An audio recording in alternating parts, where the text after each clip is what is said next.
बिस्मिल्लाहिर्रहमानिर्रहीम। अस्सलाम वालेकुम। आप देख रहे हैं हालात। मैं हुसैन चौधरी। वज़ीर-ए-आज़म इमरान खान की जो तकरीर है, अक़वाम मुत्तहिदा में वर्चुअल तकरीर जो उन्होंने की है वीडियो लिंक के ज़रिए, उस पर बात करेंगे।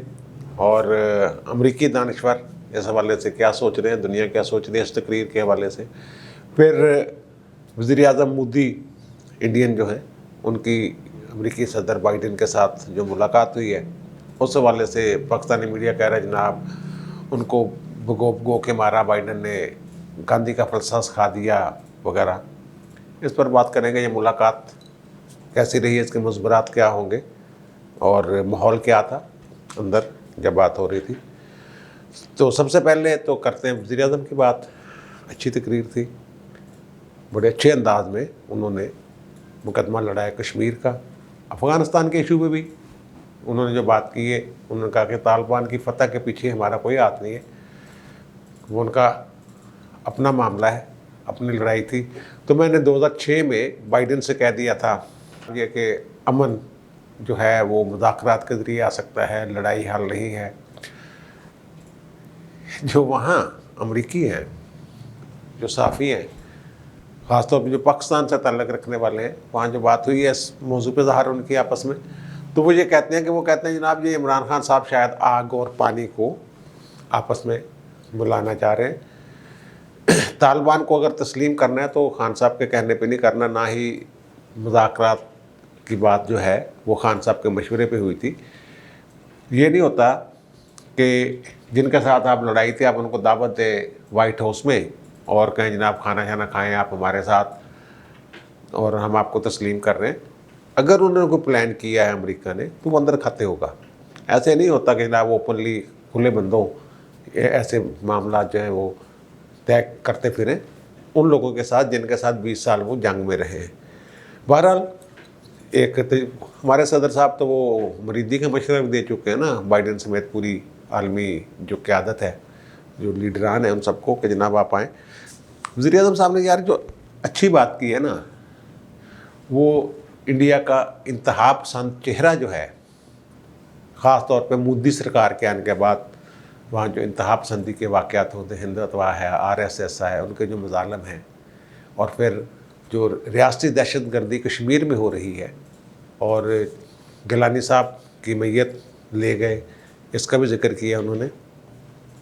तो उन्होंने कहा कि जनाब हिंदू इंतहा पसंदी जो है ये भारत में मुसलमानों और दीगर अक़लियतों के लिए ख़तरा बन गई है। बात तो ठीक है खान साहब की, जो खान साहब की बात ठीक है, उसको ठीक वो कहते हैं ये हिंदुत्वा वाली सोच है ना, ये मुसलमानों पर हमले कर रहे हैं, ये वो लोग जो हैं मसाजिद पर हमले हो रहे हैं। अभी असम में पुलिस ऑपरेशन हुआ, मुसलमानों के घर गिरा दिए गए, तो मुसलमान शहीद भी हो गए वहाँ। ये भारत में हिंदू मुस्लिम फसादात जो है इसकी तारीख़ नई नहीं है।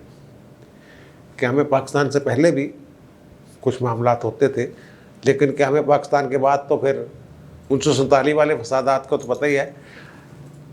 जब भारत एक मुकम्मल रियासत बन गया, आज़ाद रियासत, तो उसके बाद वो जो हम कहते हैं ना हिंदू मुस्लिम फसादात, वो दरअसल हिंदू मुस्लिम फसादात है ही नहीं, वो मुस्लिम कुछ फसादात हैं।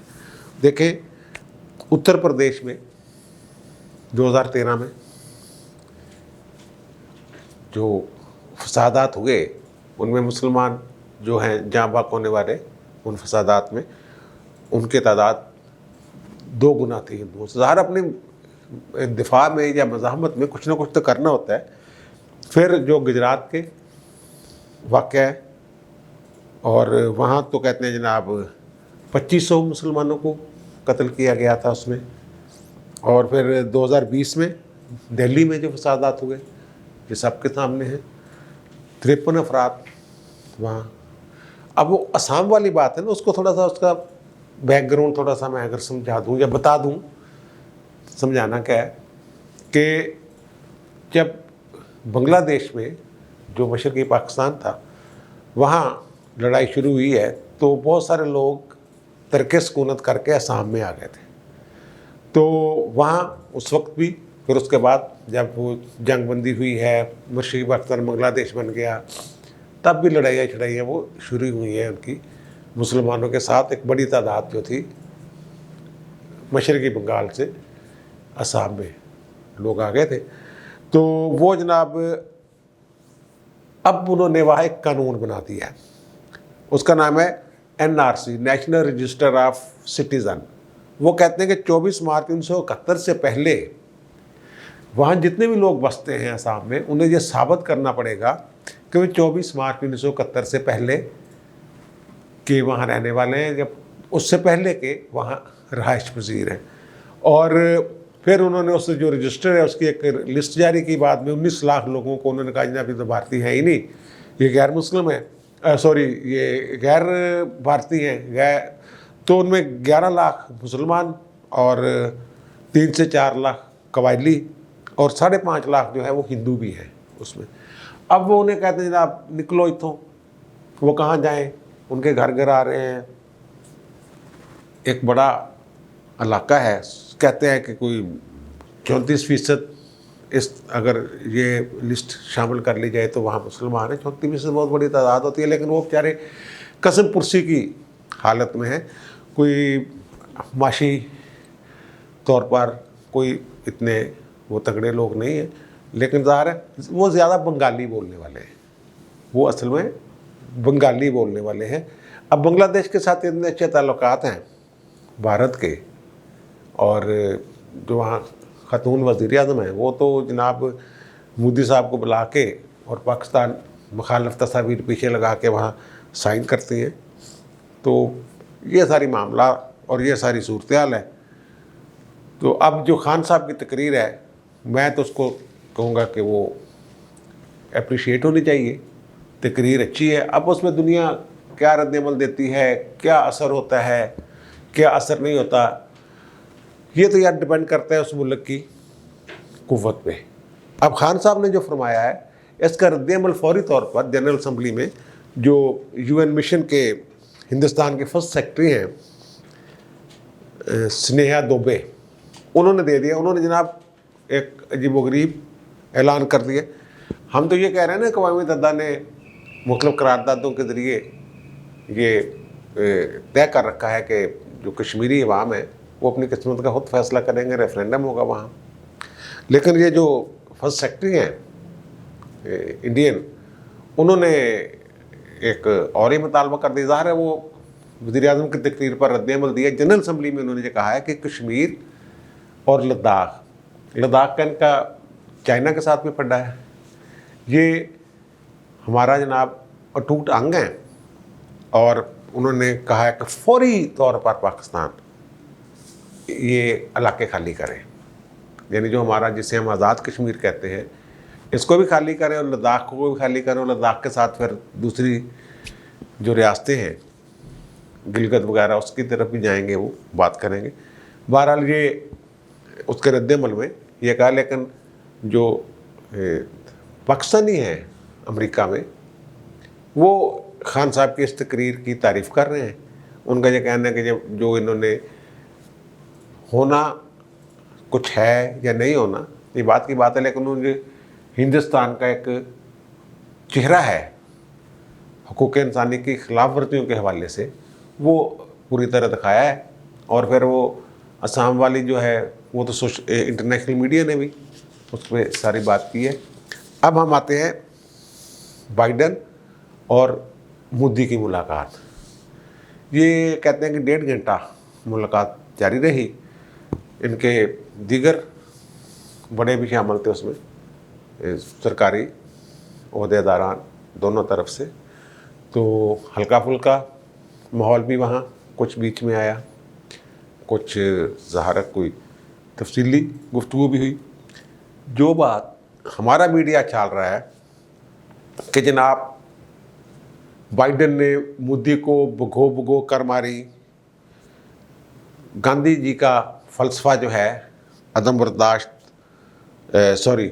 बर्दाश्त अदम तशद्दुद और बाहमी एहतराम का, वो उनको फ़लसफ़ा पढ़ा दिया, इस तरह की कोई बातें चल रही हैं। तो वहाँ जो इंडियन मीडिया या इंटरनेशनल मीडिया है वो तो इस तरह की खबर नहीं दे रहा। ये हमारे तमाम चैनल्स अजीब इत्तेफाक है एक ही सुर की, भाई वो उनको अगर पढ़ा रहा है फ़लसफ़ा तो इस पे हमें इतना ज़्यादा खुश होने की क्या ज़रूरत है। या तो हमारे वज़ीर-ए-आज़म के सामने बैठ के मोदी को गालियाँ निकाल रहा होता ना, फिर तो बात भी थी। लेकिन वो एक सफारती उनका आपस में होता है। असल में जब इमरान खान वहाँ जाएँ और कायद-ए-आज़म मोहम्मद अली जिन्ना का, हज़रत कायद-ए-आज़म का वहाँ ज़िक्र हो और वो तारीफ़ करे कायद-ए-आज़म मोहम्मद अली जिन्ना की और उनके उस फ़लसफ़े की और उस तकरीर की जो पाकिस्तान में सेंसर कर दी गई थी कि तमाम अक़लियतें जो हैं वो पाकिस्तानी होंगी, इस तरह की जो बात थी, बराबर के हकूक़ वाली बात, तो क्या हम ये कहेंगे कि जनाब उन्होंने जिन्ना का फ़लसफ़ा पढ़ा दिया?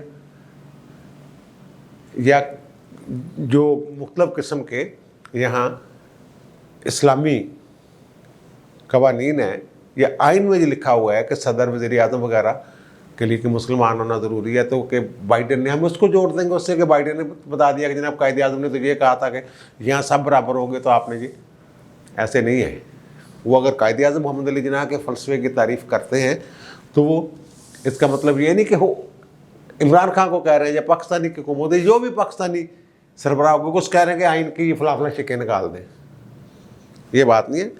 और उन्होंने तो ये कहा है, जो इंटरनेशनल मीडिया कह रहा है कि गांधी जी ने ट्रस्टशिप के नुक्ता नज़र से ज़मीन को देखा, ये बात है। बाइडेन साहब तो हिंदुस्तान के साथ तल्लुकात बनाने में इतने हरीस हैं, ज़ाहिर हरीस तो होना उन्होंने कि वहाँ जनाब 1 अरब 40 करोड़ के करीब आबादी है, इतनी बड़ी मंडी है, इतने अफराद हैं, तो वह ज़ाहिर है वो उनकी अशिया ज़रूरत जो है वही अगर उनके एक्सपोर्ट इम्पोर्ट ही हो, जो बहुत ज़रूरी ज़िंदगी गुजारने के लिए ज़रूरी है, फिर भी कितनी बड़ी मंडी है।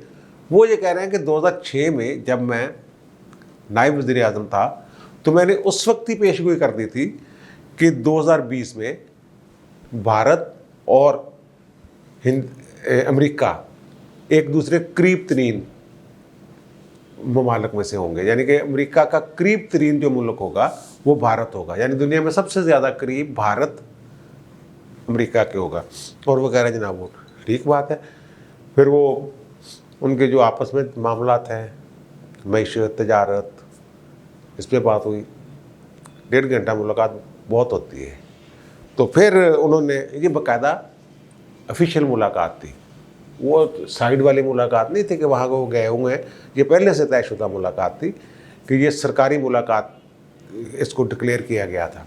अच्छा, वहाँ फिर हल्के फुल्के माहौल में ये बात भी कि उन्होंने कहा जनाब 1972 में जब मैं असम्बली का रुकन ऐवान ज़ेरी का मुंतखब हुआ तो मुझे बाइडेन नाम के, जो सब नेम है बाइडेन, मुंबई से एक बंदे ने ख़त लिखा और उन्होंने मुझे बताया कि जनाब वहाँ हमारे 5 लोग ऐसे हैं जो सब नेम इस्तेमाल करते हैं बाइडेन।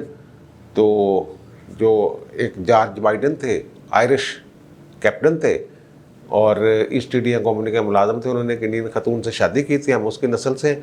तो बाइडेन साहब कहते हैं कि मुझे यार वो जो ईस्ट इंडिया कंपनी और आयरिश कैप्टन का कोई मेल जोल बनता नज़र नहीं आ रहा। आयरलैंड वाले के ख़िलाफ़ से नहीं यार, आयरिश इंडिया दे, उस वक्त इंग्लैंड के साथ उनकी झड़पें हो रही थी, उनके साथ वो तहरीकें चल रही थी एक दूसरे के ख़िलाफ़। वो कह रहे हैं मुझे वो हज़म नहीं हो रहा।